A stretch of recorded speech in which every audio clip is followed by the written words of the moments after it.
Bismillahirrahmanirrahim. Assalamualaikum warahmatullahi wabarakatuh. Nama saya Budi Setiawan, NPM 17640011. Saya mahasiswa Uniska Banjarmasin, kelas reguler siang Banjarmasin, mata kuliah Pangeran Pasang Surut, dengan dosen pengampu Adi Surya STMT, NIDN 0611 4620. Adapun materi yang saya ambil yaitu mengenai sistem pengairan pasang surut untuk irigasi.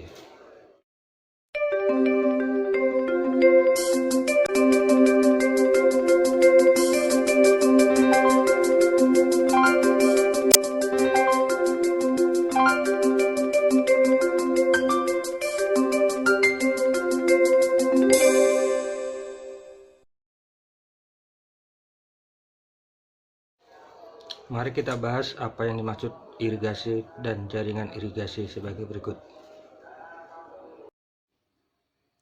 Irigasi adalah usaha penyediaan dan pengaturan air untuk menunjang pertanian yang meliputi irigasi air permukaan, irigasi air bawah tanah, irigasi pompa, dan irigasi rawa. Semua proses kehidupan dan kejadian di dalam tanah yang merupakan tempat media pertumbuhan tanaman hanya dapat jadi apabila ada air.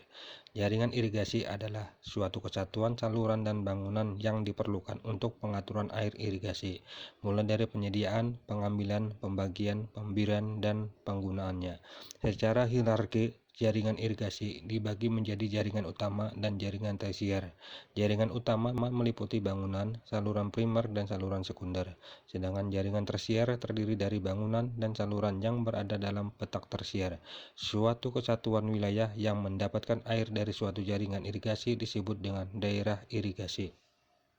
Di sini saya akan menerangkan sistem saluran irigasi dari bendung sampai ke saluran kuarter hingga ke pembuangan. Mari kita simak berikut ini. Bendung dipakai untuk meninggikan muka air di sungai sampai pada ketinggian yang diperlukan agar air dapat dialirkan ke saluran irigasi dan petak tersier. Kantong lumpur dibuat untuk mencegah sedimen layang agar tidak masuk ke saluran pembawa dan ke petak sawah. Kantong lumpur pada umumnya dibuat di sebelah hilir pintu intek bendung sebelum saluran induk. Bangunan pengukur. Aliran akar diukur di hulu saluran primer, di cabang saluran primer, dan dibangun sadap sekunder maupun tersier. Peralatan ukur dapat dibedakan menjadi alat ukur aliran atas bebas dan alat ukur aliran bawah. Bangunan pengatur.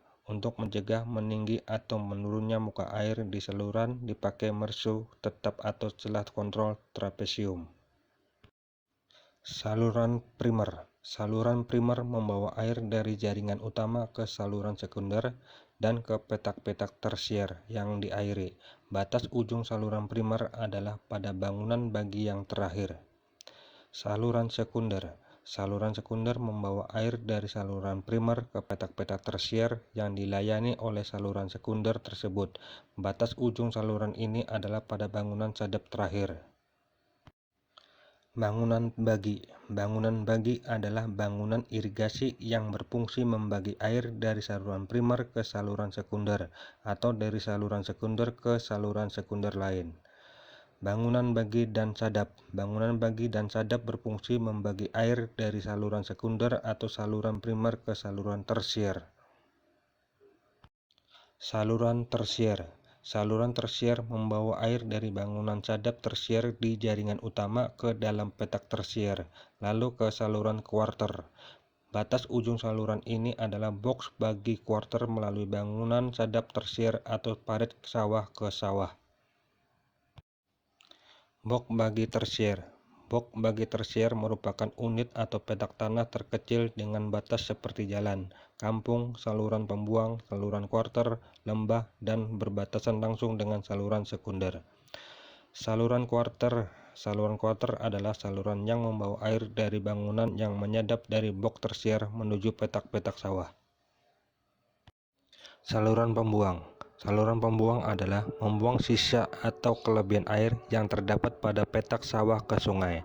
Biasanya digunakan saluran lembah, yaitu saluran yang memotong atau melintang terhadap garis tinggi sedemikian rupa hingga melewati titik terendah dari daerah sekitar.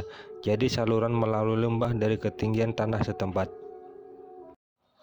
Kesimpulan dan saran. Para petani juga turut memperhatikan bagaimana tingkat curah hujan yang akan datang, di mana berdasarkan data curah hujan yang diperoleh, curah hujan yang maksimal bisa didapat pada bulan Agustus, September, Oktober, November, sehingga pada saat tersebut para petani bisa mempertimbangkan lahannya untuk diolah. Peran pemerintah sangat dibutuhkan dengan memperbaiki saluran irigasi serta meningkatkan tanggung jawab dalam keikutsertaan petugas pengairan dalam menjaga fasilitas pengairan demi kelancaran debit air yang mengalir. Demikian pembahasan mengenai sistem pengairan pansa surut untuk irigasi. Semoga materi yang saya sampaikan bisa menambah pengetahuan tentang jaringan saluran irigasi. Mohon maaf bila ada kekurangan dalam penyampaian materi. Dan saya akhiri. Wassalamualaikum warahmatullahi wabarakatuh.